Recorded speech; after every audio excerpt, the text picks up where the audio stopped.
Economy बनानी है तो हमारे नगरीय क्षेत्रों का योगदान लगभग 65% होता है। तो इस दृष्टि से उन्हें सुदृढ़ करने के लिए ये आकांक्षी नगर योजना इस साल के बजट में माननीय वित्त मंत्री जी, माननीय मुख्यमंत्री जी के कृपा से 100 करोड़ रुपए का उसमें प्रावधान भी किया गया है। तो 100 नगर निकायों को हम लोगों ने 762 में से 100 नगर निकायों को जनसंख्या और उनकी बैकवर्डनेस के दृष्टि से हम लोगों ने चिन्हित किया है, जिनकी सूची हम उपलब्ध करा देंगे। उनको हमने 16 पैरामीटर्स हमने चिन्हित किए थे, जिनके आधार पर उनका चिन्हांकन किया गया है और 16 में से 16 पैरामीटर्स थे, लेकिन कुल डाटा पॉइंट जो थे, जो छोटे छोटे जो चीज़ों की निगरानी करने के जो पॉइंट हैं, वो लगभग 12,192 डाटा पॉइंट्स पर उनका मूल्यांकन किया गया। और जो सबसे अंत में जो पायदान पे जो 100 नगर निकाय निकल करके आए, जिनको सबसे कम अंक मिले थे, उन 100 को हम लोगों ने चिन्हित किया है। उनके विकास के लिए हम लोग एक पहली बात तो ये बता दूं कि उनका जो विकास है वो भारत जो राज्य सरकार ने बजट में 100 करोड़ रुपए का प्रोविजन किया है, वो फिर भारत सरकार और राज्य सरकार की अन्य योजनाओं के साथ कन्वर्जेंस करना, सांसद विधायक निधि के साथ उसका कन्वर्जेंस करना, जो वहाँ के स्थानीय लोग जो अपनी मातृभूमि में कुछ योगदान देना चाहते हैं उसके साथ कन्वर्जेंस करना। तो इस प्रकार कन्वर्जेंस करके हम उन 100 निकायों को बहुत तेजी से विकास करना चाहते हैं। साथ ही उनमें आपस में एक दूसरे से सीखने का, एक दूसरे को सपोर्ट करने का, कोलैबोरेशन का भी 3C वाली भावना, और अंतिम की कंपटीशन की भी, आपस में उनको कंपटीशन भी कराया जाएगा। ये जो योजना है ये 2026 तक हम इनको इन 100 नगर निकायों पे काम करेंगे। मतलब कि आने वाले 3 साल हम इन नगर निकायों को के ऊपर फोकस करेंगे।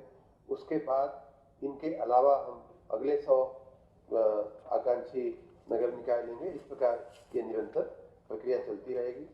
इनके अनुश्रवण के लिए, इनके फॉलोअप के लिए हमने डैशबोर्ड हम बनाएंगे, जिसमें 32 पैरामीटर्स पर इनका हम मॉनिटरिंग करेंगे। राज्य स्तर पर चीफ सेक्रेटरी की अध्यक्षता में एक कमेटी होगी, जिला स्तर पर जिला अधिकारी की अध्यक्षता में एक कमेटी होगी, और विभाग के स्तर पे हमारा भी उसमें पर्यवेक्षण होता रहेगा।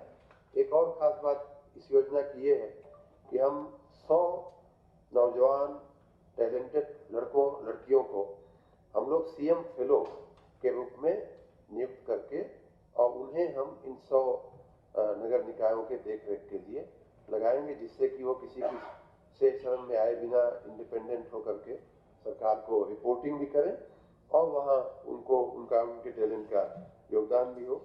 कुल मिलाकर के इनके 20,000 से 1 लाख वाले निकायों को हमने प्रथम उसमें लिया है। होलिस्टिक डेवलपमेंट का हमारा इरादा है और उसमें विशेष रूप से ईज ऑफ लिविंग को हम कैसे ठीक करें और आपस में, जैसा मैंने कहा कि कोलैबोरेशन और कंपटीशन दोनों की भावना उनके अंदर हम कैसे जगावें, जिससे कि पैसे का बेहतर उपयोग हो सके।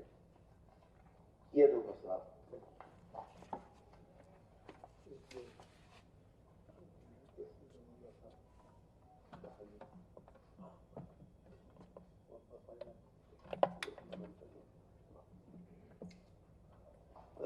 बहुत बहुत धन्यवाद शर्मा जी।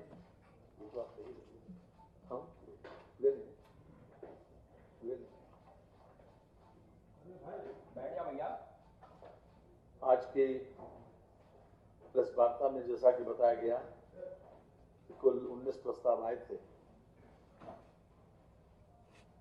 जिसमें कुछ प्रस्तावों पर मैं आपका ध्यान आकर्षित करना चाहता हूं। जनपद गोरखपुर में उत्तर प्रदेश विशेष सुरक्षा बल दूसरी वाहिनी की स्थापना हेतु आवासीय और अनावासीय भवनों का निर्माण कार्य की आज मंत्रिपरिषद के द्वारा स्वीकृति दे दी गई है। इसमें 431 करोड़ 70 लाख 26 हजार रुपए का प्राविधान किया गया है, जो मंत्रिपरिषद के द्वारा अनुमोदित किया गया। इनमें से खासतौर से आवासीय भवन ये 255 लाख 23 हजार 255 255 करोड़ 23,07,000 रुपया और 176 करोड़ 47,19,000 रुपए का अनावासीय भवनों के लिए क्वांटिफाई किया गया है। इस पर माननीय मंत्रिपरिषद की सहमति आज मिल गई। साथ ही साथ इसी क्रम में एक पीएससी वाहिनी की स्थापना के लिए भी आवासीय और अनावासीय भवनों के निर्माण की व्यवस्था शामली में की गई है। वहाँ 58 एकड़ जमीन पर 378 करोड़ 8,89,000 रुपए की लागत से इनके लिए भी आवासीय और अनावासीय भवन बनेंगे, जिसमें से आवासीय भवनों के लिए 244 करोड़ 48,82,000 रुपया तथा अनावासीय भवनों के लिए 133 करोड़ 60,07,000 रुपए की व्यवस्था की गई है। मंत्रिपरिषद के द्वारा इसका अनुमोदन आज दिया गया है। इसके साथ ही आज एक बहुत बड़ा निर्णय आज उत्तर प्रदेश की मंत्रिपरिषद ने माननीय योगी जी के अध्यक्षता में जो लिया गया, बुंदेलखंड औद्योगिक विकास प्राधिकरण के गठन का संबंध में। आप सब जानते हैं कि 1976 में नोएडा का गठन हुआ था और उसमें टाउनशिप भी विकसित किए जाने की बात कही गई थी। तो उसी तर्ज पर बुंदेलखंड मुख्यमंत्री औद्योगिक क्षेत्र विस्तारीकरण एवं नए औद्योगिक क्षेत्र प्रोत्साहन योजना के अंतर्गत इसका शुभारंभ हो गया है।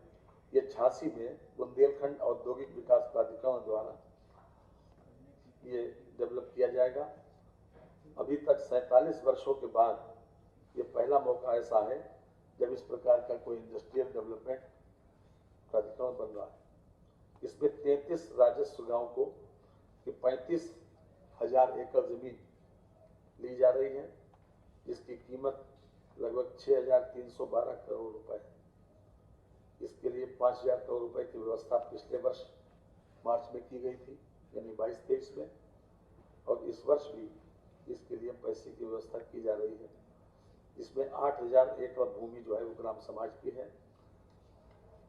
तो ये अपने आप में एक बहुत बड़ा निर्णय है। मैं समझता हूँ कि पूरा झांसी के आसपास का जितना एरिया है वो बहुत बड़े पैमाने पर इसके माध्यम से डेवलप हो जाएगा।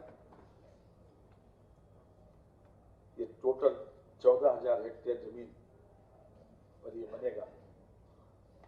झांसी, जैसा कि हम जानते हैं कि रेलवे की कनेक्टिविटी का एक बहुत बड़ा सेंटर है और ये जमीन जो है झांसी ललितपुर मार्ग पर, झांसी ग्वालियर मार्ग पर जो है वो दी जा रही है। अभी झांसी में एक नया एयरपोर्ट भी बनना प्रस्तावित है। साथ ही साथ जो हमने बुंदेलखंड एक्सप्रेस वे बनाया है, तो प्रस्तावित जो भूमि है इसमें जनपद झांसी से गुजरने वाले राष्ट्रीय राजमार्ग के माध्यम से देश के कई प्रमुख शहरों से अच्छी तरह से जुड़ी है।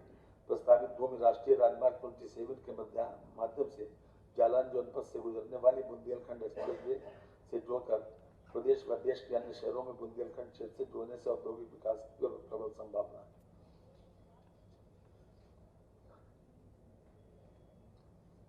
ये अपने आप में एक बड़ा निर्णय है। मैं समझता हूँ कि प्रदेश के विकास में भी ये बहुत बड़ा योगदान करेगा।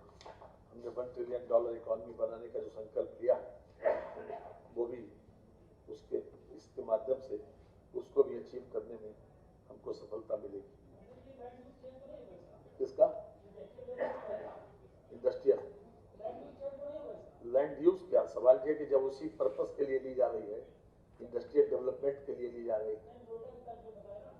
नोएडा की तर्ज पर वहां पर अभी एक्वायर की गई। अभी तो लैंड यूज वैसे है कृषि वाला, लेकिन जे कि उसमें इंडस्ट्रियल डेवलपमेंट के लिए किया जा रहा है, उसमें वो सारी व्यवस्था होगी, टाउनशिप भी होगी। आज पर्यटन विभाग के द्वारा भी जो पहले भी हमने जो घाटे में चल रहे थे निगम, उनको पीपीपी मॉडल के ऊपर डेवलप करके जनता की सुविधा के लिए खोले गए हैं। इनमें से 5 का फाइनल आज हो गया, जिसमें गोकुल रेस्टोरेंट मथुरा, बिठूर कानपुर, नरोरा जनपद बुलंदशहर, संकिसा जनपद फर्रुखाबाद, देवबली जनपद औरैया, इन पांचों की आज बिडों को मंत्रिपरिषद की सहमति मिल गई है। ये 2 साल निर्माण के लिए और 30 साल के लिए ये दिए जा रहे हैं पीपीपी मॉडल पर।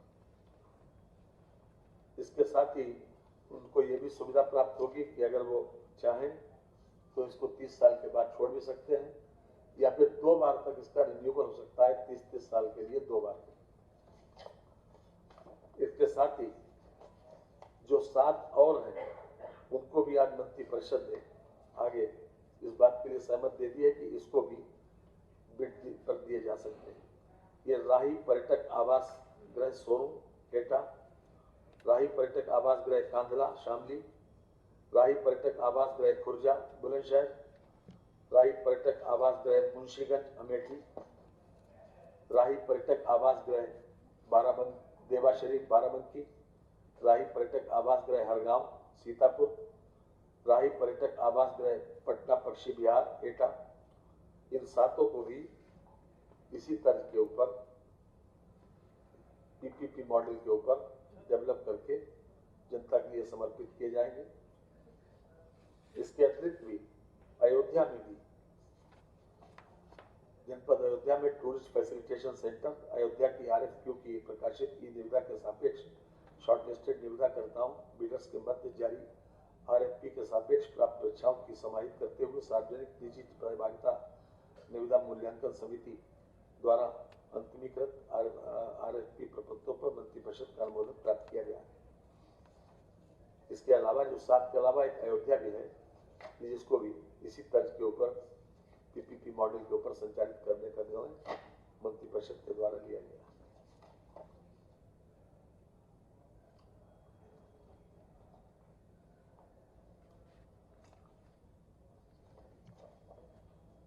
जनपद प्रतापगढ़ के अंतर्गत विधानसभा क्षेत्र कुंडा विकासखंड कुंडा में गंगा नदी घाट पर सेतु पहुंच मार्ग अतिरिक्त पहुंच मार्ग और सुरक्षात्मक कार्य हेतु पुनरीक्षित लागत 252 करोड़ 50,62,000 रुपए की स्वीकृत मंत्रिमंडल के द्वारा दी गई है। ये पहले इसमें बहुत थोड़ा सा इजाफा हुआ है, इसलिए ये मंत्रिपरिषद के सामने आज लाया गया।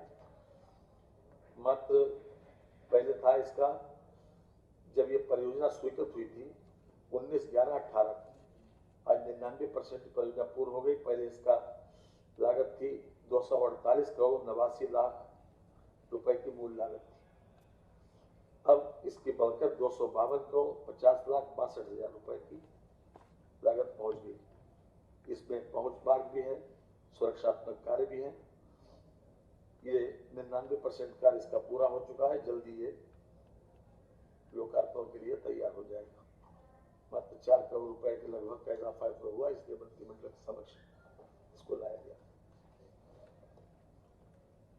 जो मंडी समिति के द्वारा 1% जो छूट दी गई थी मंडी एक्ट में, पहले 2% पड़ता था। उत्तर प्रदेश कृषि उत्पादन मंडी अधिनियम 1964 की धारा 17 के खंड 3 के उपखंड खा के द्वितीय परंतु के अधीन समाधान योजना, उसके तहत वर्ष 22-23 के लिए यह समाधान योजना लागू की गई है। इसमें विशेष रूप से छोटे उद्योगों को फायदा पहुंचाने के लिए एक समाधान योजना लागू की गई, जिसके तहत पहले जब 3 कानून कृषि के आए थे भारत सरकार के द्वारा, बाद में उनको वापस देना पड़ा था। उसके तहत जब पूरी मंडी शुल्क माफ कर दिया गया, लेकिन उत्तर प्रदेश ने 2% के स्थान पर 1% मंडी शुल्क किया है।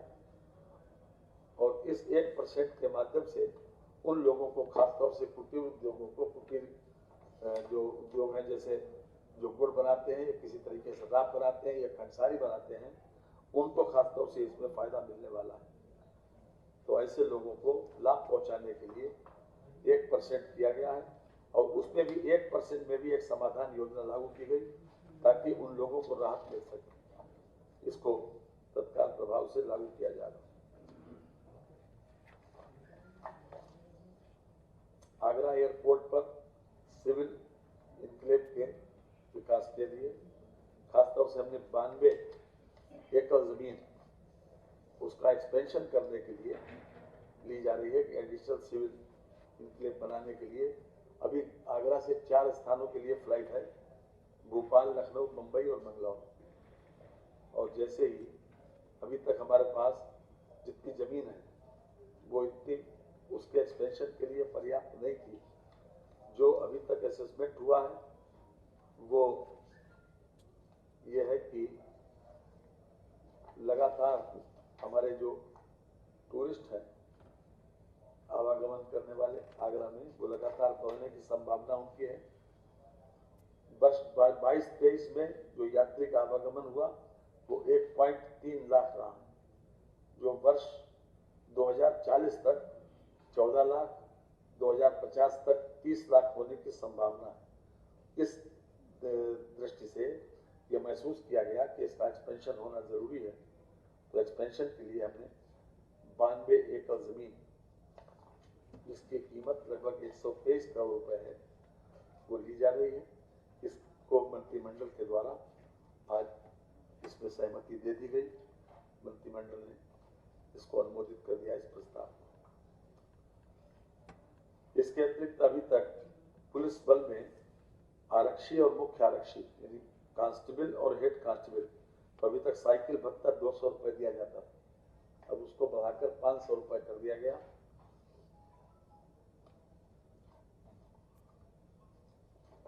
इस पर भी मंत्रिमंडल की आज सहमति मिल गई। इसके अलावा जनपद संबल की इसमें भी अभी तक संबल में पुलिस लाइन की व्यवस्था नहीं थी, तो पुलिस लाइन की व्यवस्था, आवासीय और अनावासीय भवनों का निर्माण, इसके लिए भी आज मंत्रिमंडल के द्वारा सहमति दे दी गई, जिसमें 372 करोड़ 17,47,000 रुपए की स्वीकृति मंत्रिमंडल के द्वारा दे दी गई। जनपद औरैया 1997 में यह जनपद बना था, लेकिन अभी तक पुलिस लाइन की व्यवस्था नहीं थी। जनपद औरैया में भी आज पुलिस लाइन के लिए आवासीय और अनावासीय भवनों के लिए, और खास तौर से मुख्यमंत्री जी ने इसमें यह भी कहा है कि इनमें 3 चीजों की व्यवस्था और होगी कि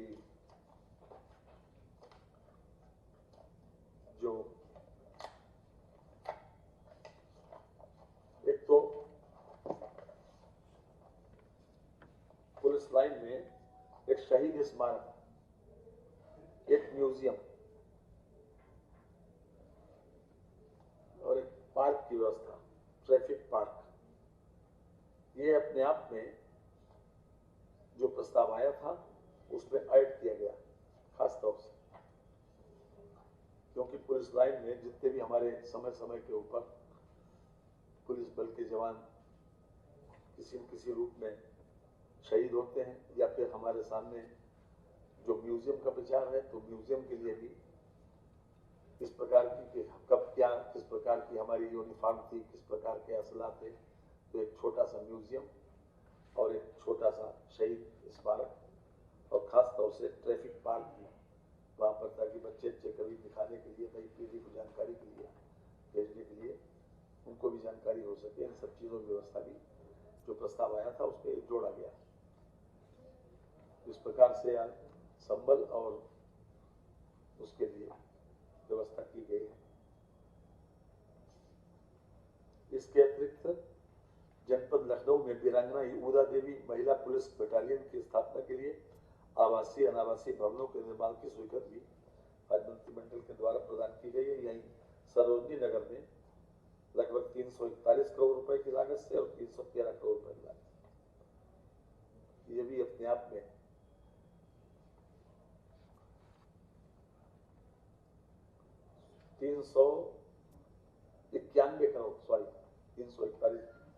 शब्दों में थोड़ा सा 9 है, 391 करोड़ 56,10,000 की व्यवस्था की गई है सरोजनी नगर में।